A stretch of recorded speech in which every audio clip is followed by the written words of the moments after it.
السلام علیکم ورحمۃ اللہ تعالی وبرکاتہ۔ نحمده ونصلي ونسلم على رسوله الكريم اما بعد فاعوذ باللہ من الشیطان الرجیم بسم اللہ الرحمن الرحیم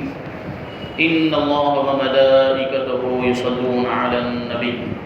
یا ایھا الذین آمنوا صلوا علیہ وسلموا تسلیما اللهم صل علی سیدنا ومولانا محمد معدن الجود والکرم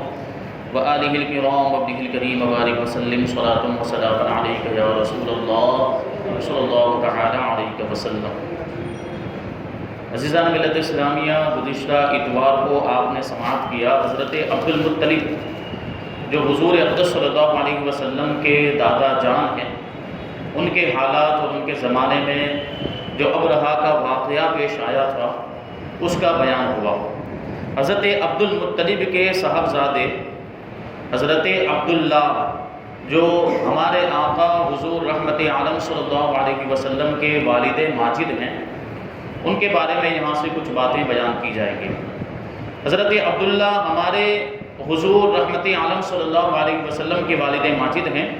یہ عبد المطلب کے تمام بیٹوں میں سب سے زیادہ باپ کے لاڈلے اور پیارے تھے، چونکہ ان کی پیشانی میں نور محمدی صلی اللہ علیہ وسلم اپنی پوری شان و شوکت کے ساتھ جلوہ گر تھا، اس لیے حسن و خوبی کے پیکر اور جمال صورت اور کمال سیرت کے آئینہ دار اور عفت و پارسائی میں یکتائے روزگار تھے۔ یعنی نور مصطفیٰ صلی اللہ علیہ وسلم کی برکتیں تھیں کہ ظاہری طور پر بھی آپ حسین و جمیل تھے اور آپ کا باطن بھی نکھرا ہوا تھا، یعنی آپ انتہائی پاک دامن اور پاکیزہ تھے، کبھی آپ کا دامن گناہوں سے داغدار نہیں ہوا۔ یہ شان تھی حضرت عبداللہ کی۔ قبیلہ قریش کی تمام حسین عورتیں ان کے حسن و جمال پر فریفتہ اور ان سے شادی کرنے کی خواستگار تھیں۔ ایسا حسن و جمال اللہ تبارک و تعالیٰ نے آپ کو عطا فرمایا، پھر اس پر اللہ تبارک و تعالیٰ نے آپ کو نور مصطفیٰ بھی عطا فرمایا، تو آپ کا جو حسن تھا وہ دو بالا ہو گئے، اور اس کی وجہ سے بڑی بڑی حسین و جمیل، بڑی بڑی مال و دولت والی مالدار عورتیں آپ پر فریفتہ ہو گئی اور آپ سے نکاح کرنے کی خواہش ان کے اندر پیدا ہوئی۔ مگر عبد المطلب ان کے لیے ایک ایسی عورت کی تلاش میں تھے جو حسن و جمال کے ساتھ ساتھ حسب و نسب کی شرافت، یعنی خاندان کی شرافت اور عفت و پارسائی، پاک دامنی اور پاکیزگی میں بھی ممتاز ہو۔ عجیب اتفاق کہ ایک دن عبداللہ رضی اللہ تعالیٰ عنہ شکار کے لیے جنگل میں تشریف لے گئے۔ ملک شام کے یہودی چند علامتوں سے آپ کو پہچان گئے تھے کہ نبی آخر الزماں کے والد ماجد یہی ہیں، چنانچہ ان یہودیوں نے حضرت عبداللہ کو بارہا قتل کر ڈالنے کی کوشش کی۔ اس مرتبہ یہودیوں کی ایک بہت بڑی جماعت مسلح ہو کر، یعنی ہتھیار سب لے کر، اس نیت سے جنگل میں گئی کہ عبداللہ کو تنہائی میں دھوکے سے قتل کر دیا جائے، مگر اللہ تعالیٰ کی حفاظت نے اس مرتبہ بھی اپنے فضل و کرم سے حضرت عبداللہ کو بچا لیا۔ عالم غیب سے چند ایسے سوار ناگہاں اچانک نمودار ہوئے جو اس دنیا کے لوگوں سے کوئی مشابہت ہی نہیں رکھتے تھے۔ ان سواروں نے آ کر یہودیوں کو مار بھگایا، یعنی وہ فرشتوں کی جماعت تھی جو حضرت عبداللہ کی حفاظت کرنے کے لیے آئی تھی، اور عبداللہ کو بحفاظت ان کے مکان تک وہ سواروں نے پہنچا دیا۔ وہب ابن مناف بھی اس دن جنگل میں تھے اور انہوں نے اپنی آنکھوں سے یہ سب کچھ دیکھا، پورا واقعہ دیکھا، اس لیے کہ ان کو اسی وجہ سے ان کو حضرت عبداللہ سے بے پناہ محبت اور عقیدت پیدا ہو گئی۔ یہ وہب ابن مناف حضرت آمنہ رضی اللہ تعالی عنہا کے والد ماجد ہیں۔ تو انہوں نے یہ پورا واقعہ دیکھا کہ کس طریقے سے یہودیوں نے حضرت عبداللہ پر حملہ کیا، اور غیب سے ایک سواروں کی جماعت آئی جو شکل و صورت میں انسانوں جیسی معلوم نہیں ہوتی تھی، اور انہوں نے آ کے حضرت عبداللہ کو بچایا، اور وہ فرشتوں کی جماعت تھی۔ تو اس کے بعد وہب ابن مناف کے دل میں عبداللہ رضی اللہ تعالیٰ عنہ کی محبت اور زیادہ پیدا ہو گئی، اور گھر آ کر یہ عزم کر لیا، یہ پکا ارادہ کر لیا کہ میں اپنی نور نظر آمنہ کی شادی عبداللہ ہی سے کروں گا۔ چنانچہ اپنی اس دلی تمنا کو اپنے چند دوستوں کے ذریعے انہوں نے حضرت عبد المطلب تک پہنچا دیا۔ خدا کی شان کہ عبد المطلب اپنے نور نظر عبداللہ کے لیے جیسی دلہن کی تلاش میں تھے، وہ ساری خوبیاں حضرت آمنہ بنت وہب میں موجود تھیں۔ عبد المطلب نے اس رشتے کو خوشی خوشی منظور کر لیا۔ چنانچہ 24 سال کی عمر میں حضرت عبداللہ کا حضرت بی بی آمنہ رضی اللہ تعالیٰ عنہ سے نکاح ہو گیا، اور نور محمدی حضرت عبداللہ سے منتقل ہو کر حضرت بی بی آمنہ کے شکم اطہر میں جلوہ گر ہو گیا۔ اور جب حمل شریف کو 2 مہینے پورے ہو گئے تو عبد المطلب نے حضرت عبداللہ کو کھجورے لینے کے لیے مدینہ بھیجا یا تجارت کے لیے ملک شام روانہ کیا۔ 2 روایتیں ہیں، ایک روایت یہ ہے کہ کھجورے لینے کے لیے مدینہ بھیجا تھا، اور دوسری روایت یہ ہے کہ تجارت کے لیے، کاروبار کرنے کے لیے آپ کو ملک شام بھیجا تھا۔ وہاں سے واپس لوٹتے ہوئے مدینے میں اپنے والد کے ننیحال، اس سے پہلے میں نے بیان کیا کہ حضرت عبد المطلب کا جو ننیحال تھے وہ مدینہ منورہ میں تھا، تو حضرت عبداللہ ملک شام سے جب واپس لوٹ رہے تھے تو مدینہ منورہ میں اپنے والد کے ننیحال بنو عدی ابن نجار میں 1 ماہ بیمار رہ کر 25 برس کی عمر میں وفات پا گئے۔ یعنی وہاں بیماری کی حالت میں مدینہ منورہ میں رہے اور اسی بیماری میں آپ کا انتقال ہو گیا، اور وہیں دار نابغہ میں مدفون ہوئے۔ دار نابغہ ایک جگہ کا نام ہے، وہیں پر آج آپ کی قبر مبارک موجود ہے۔ قافلے والوں نے جب مکہ واپس لوٹ کر عبد المطلب کو حضرت عبداللہ کی بیماری کا حال سنایا تو انہوں نے خبر گیری کے لیے اپنے سب سے بڑے لڑکے حارث کو مدینہ بھیجا۔ ان کے مدینہ پہنچنے سے قبل ہی حضرت عبداللہ راہی ملک بقا ہو چکے تھے، یعنی ان کا انتقال ہو چکا تھا۔ حارث نے مکہ واپس آ کر جب وفات کی خبر سنائی تو سارا گھر ماتم کدا بن گیا، اور بنو ہاشم کے ہر گھر میں ماتم برپا ہو گیا، سب رونے لگ گئے۔ خود حضرت آمنہ نے اپنے مرحوم شوہر کا ایسا پردرد مرثیہ کہا ہے کہ جس کو سن کر آج بھی دل درد سے بھر جاتا ہے۔ روایت ہے کہ حضرت عبداللہ کی وفات پر فرشتوں نے غمگین ہو کر بڑی حسرت کے ساتھ یہ کہا کہ الہی تیرا نبی یتیم ہو گیا، تو حضرت حق نے فرمایا، یعنی اللہ تبارک و تعالیٰ نے فرمایا کہ کیا ہوا، میں اس کا حامی و نگہبان اور میں اس کا حافظ اور ناصر ہوں۔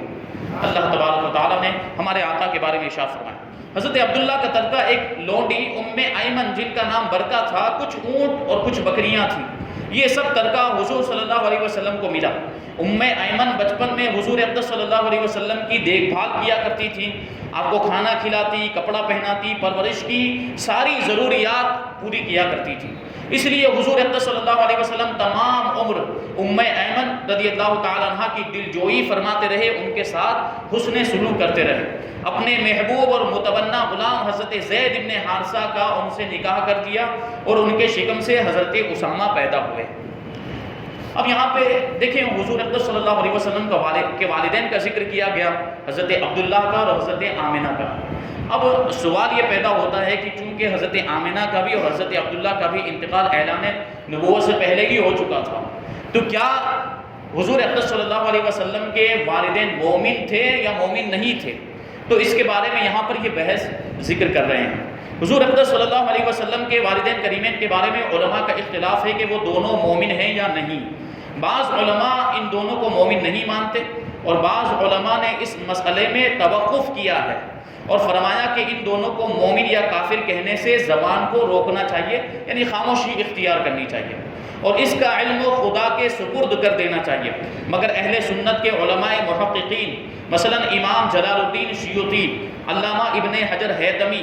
امام قرطبی، حافظ الشام ابن ناصر الدین، حافظ شمس الدین دمشقی، قاضی ابو بکر ابن العربی مالکی، شیخ عبدالحق محدث دہلوی اور صاحب الاکلیل مولانا عبدالحق مہاجر مدنی وغیرہ رحمۃ اللہ تعالی علیہم کا یہی عقیدہ اور قول ہے کہ حضور صلی اللہ علیہ وسلم کے ماں باپ دونوں یقیناً بلا شبہ مومن ہیں، ایمان والے ہیں۔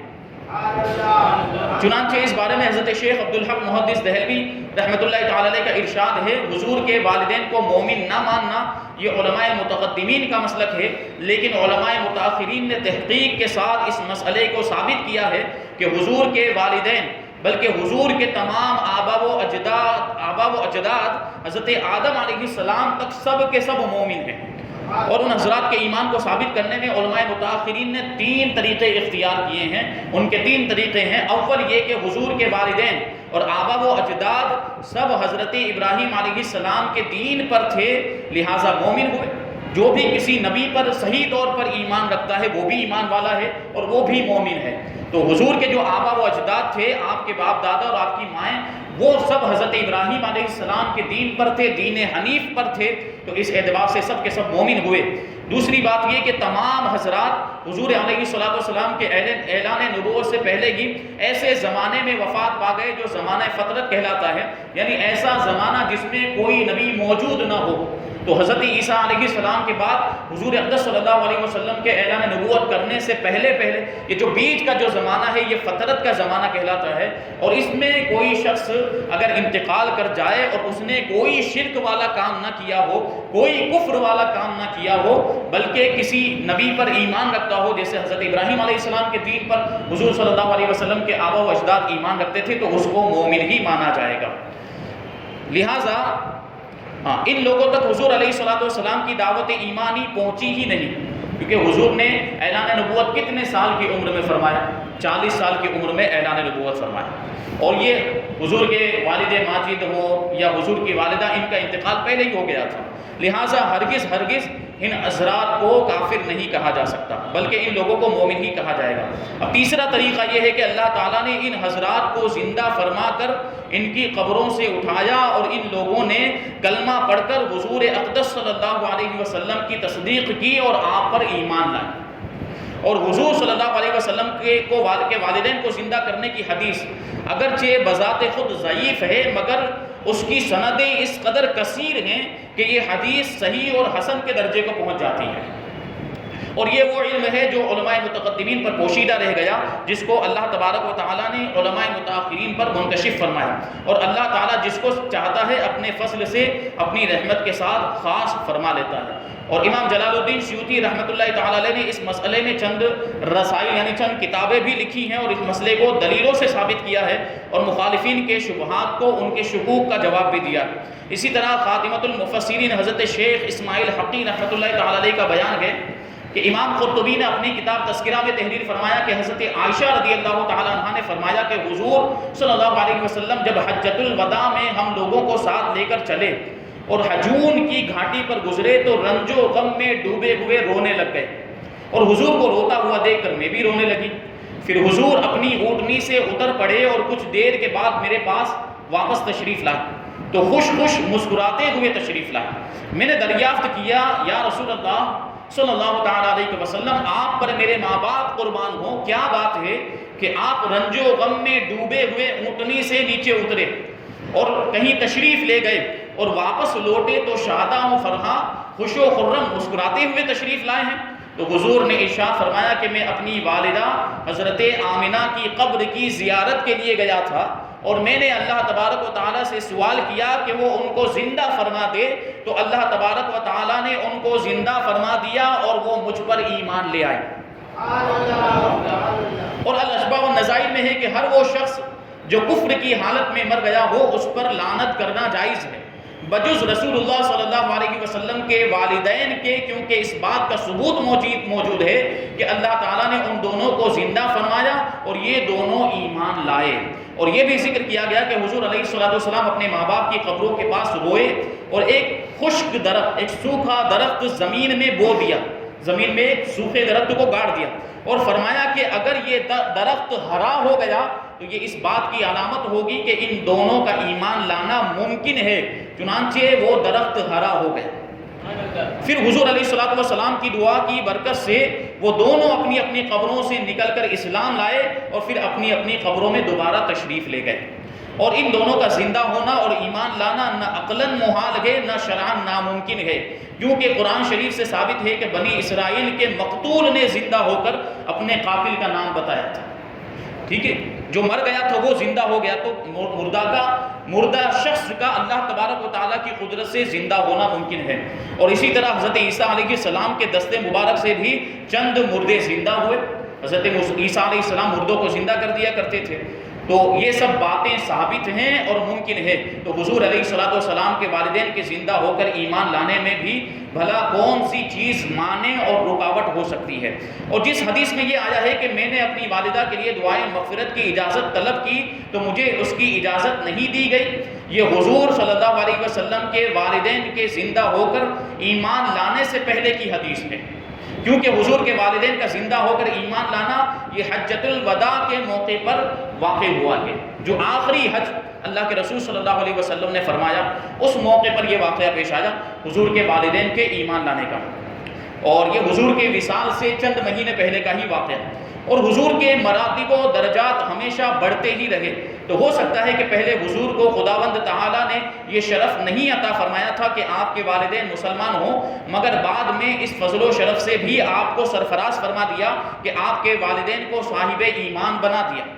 اور قاضی امام ابو بکر ابن العربی مالکی سے یہ سوال کیا گیا کہ ایک شخص یہ کہتا ہے کہ حضور صلی اللہ علیہ وسلم کے آبا و اجداد جہنم میں ہیں، تو آپ نے فرمایا کہ یہ شخص ملعون ہے، یعنی اس پر لعنت ہے، کیونکہ اللہ تعالیٰ نے قرآن میں ارشاد فرمایا ہے ان الذین یؤذون اللہ ورسولہ لعنہم اللہ فی الدنیا والآخرہ، یعنی جو لوگ اللہ اور اس کے رسول کو ایذا دیتے ہیں، یعنی تکلیف پہنچاتے ہیں، اللہ تعالیٰ ان کو دنیا اور آخرت میں ملعون کر دے گا۔ تو ظاہر سی بات ہے حضور اقدس صلی اللہ علیہ وسلم کے والدین کے بارے میں یہ کہنا کہ وہ جہنمی ہیں جبکہ وہ ایمان والے تھے، تو کیا اس سے نبی پاک صلی اللہ علیہ وسلم کو تکلیف نہیں ہوگی؟ تو جو نبی پاک صلی اللہ علیہ وسلم کو تکلیف دے گا اس پر اللہ کی لعنت۔ حافظ شمس الدین دمشقی علیہ رحمہ اس مسئلے کو اپنے نعتیہ اشعار میں اس طرح بیان فرماتے ہیں کہ حب اللہ النبی مزید فضل علی فضل وکان بہ رؤوفا،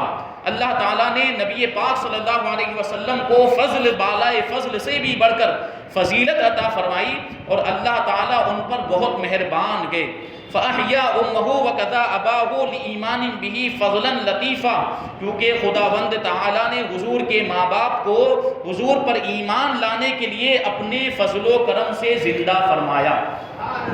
فَسَلِّمْ فَالْقَدِيمُ بِهِ قَدِيرٌ وَإِنْ كَانَ الْحَدِيثُ بِهِ ضَعِيفًا، تو تم اس بات کو مان لو کیونکہ خداوند قدیم اس بات پر قادر ہے، یعنی حضور کے والدین کو زندہ کر کے ایمان کی دولت عطا فرمانے پر قادر ہے، اگرچہ اس بارے میں جو حدیث آئی ہے وہ حدیث ضعیف ہے۔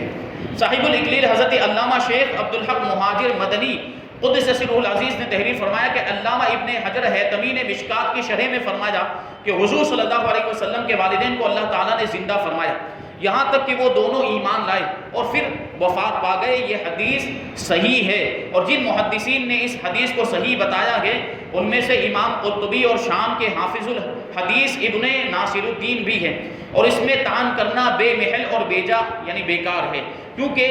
کرامات اور خصوصیات کی شان یہ ہے کہ وہ قواعد اور عادات کے خلاف ہوا کرتی ہیں۔ اولیاء کرام کی جو کرامتیں ہوتی ہیں، کرامت کا مطلب ہی ہوتا ہے کہ عقل کے خلاف ہو، عقل ہماری سمجھ سے باہر ہو، ہماری عقل کی رسائی وہاں تک نہ ہو۔ معجزہ، کرامت، یہ سب اس کا مطلب ہی یہ ہوتا ہے کہ وہ خلاف عادت ہو۔ تو یہ کرامت تھی، اور یہ اللہ تبارک و تعالیٰ کی قدرت کا کرشمہ تھا، حضور پاک صلی اللہ علیہ وسلم کا معجزہ تھا کہ اللہ تبارک و تعالیٰ نے حضور کے والدین کو دوبارہ زندہ فرما دیا اور وہ کلمہ پڑھ کے مسلمان ہو گئے۔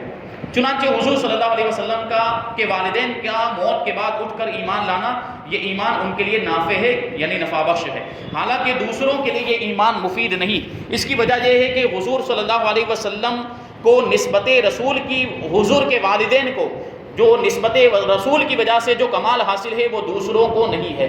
چونکہ ظاہر سی بات ہے حضور کے والدین حضور کے ماں باپ ہیں، تو اس کا مطلب یہ ہوا کہ سب سے قریبی رشتہ دار ہوئے حضور کے والدین، تو اس اعتبار سے خاص نسبت حاصل ہے حضور کے والدین کو حضور کے ساتھ، اور خاص طور پر اسی وجہ سے حضور کے والدین کو زندہ کیا گیا، وہ دوسروں کے لیے نہیں۔ حضور کی حدیث لیس شعری ما فعل ابواجا، کاش مجھے خبر ہوتی کہ میرے والدین کے ساتھ کیا معاملہ کیا گیا، اس کے بارے میں امام جلال الدین سیوطی نے در منصور میں فرمایا کہ یہ حدیث مرسل اور ضعیف الاسناد ہے۔ بہرکیف مندرجہ بالا اقتباسات اور جو معتبر کتابوں کے حوالے دیے گئے ان کو سن لینے کے بعد حضور اقدس صلی اللہ علیہ وسلم کے ساتھ والہانہ عقیدت اور ایمانی محبت کا یہی تقاضا ہے کہ حضور کے والدین اور تمام آبا و اجداد بلکہ تمام رشتہ داروں کے ساتھ ادب و احترام رکھا جائے، بجز ان رشتہ داروں کے جن کا کافر اور جہنمی ہونا قرآن و حدیث سے یقینی طور پر ثابت ہے، جیسے ابو لہب اور اس کی بیوی حمالۃ الحطب۔ باقی تمام قرابت داروں کا ادب ملحوظ رکھنا لازم ہے، کیونکہ جن لوگوں کو حضور صلی اللہ علیہ وسلم سے نسبت قرابت حاصل ہے یعنی رشتہ داری حاصل ہے، ان کی بے ادبی اور گستاخی یقیناً حضور صلی اللہ علیہ وسلم کی ایذا رسانی کا سبب ہے، کہ حضور کے رشتہ داروں کو اگر برا بلا کہیں گے تو حضور کو تکلیف ہوگی، اور آپ قرآن کا فرمان پڑھ چکے اور سن چکے کہ جو لوگ اللہ اور اس کے رسول کو ایذا دیتے ہیں وہ دنیا اور آخرت میں ملعون ہیں۔ اس مسئلے میں اعلیٰ حضرت مولانا شاہ احمد رضا خان صاحب فاضل بریلوی رضی اللہ تعالیٰ عنہ کا ایک محققانہ رسالہ بھی ہے جس کا نام شمول الاسلام لآبائہ الکرام ہے، جس میں آپ نے نہایت ہی مفصل اور مدلل طور پر یہ تحریر فرمایا ہے کہ حضور صلی اللہ علیہ وسلم کے آبا و اجداد موحد اور مسلم ہیں، یعنی جتنے بھی آبا و اجداد آپ کے گزرے ہیں، جن کی پشتوں میں آپ کا نور پاک رہا، اور جتنی مائیں جن کی شکم میں آپ کا نور پاک رہا، وہ سب کے سب توحید پرست تھے، ان میں سے کسی نے کبھی بھی شرک اور کفر نہیں کیا، سب مومن تھے اور ایمان والے تھے۔ یہی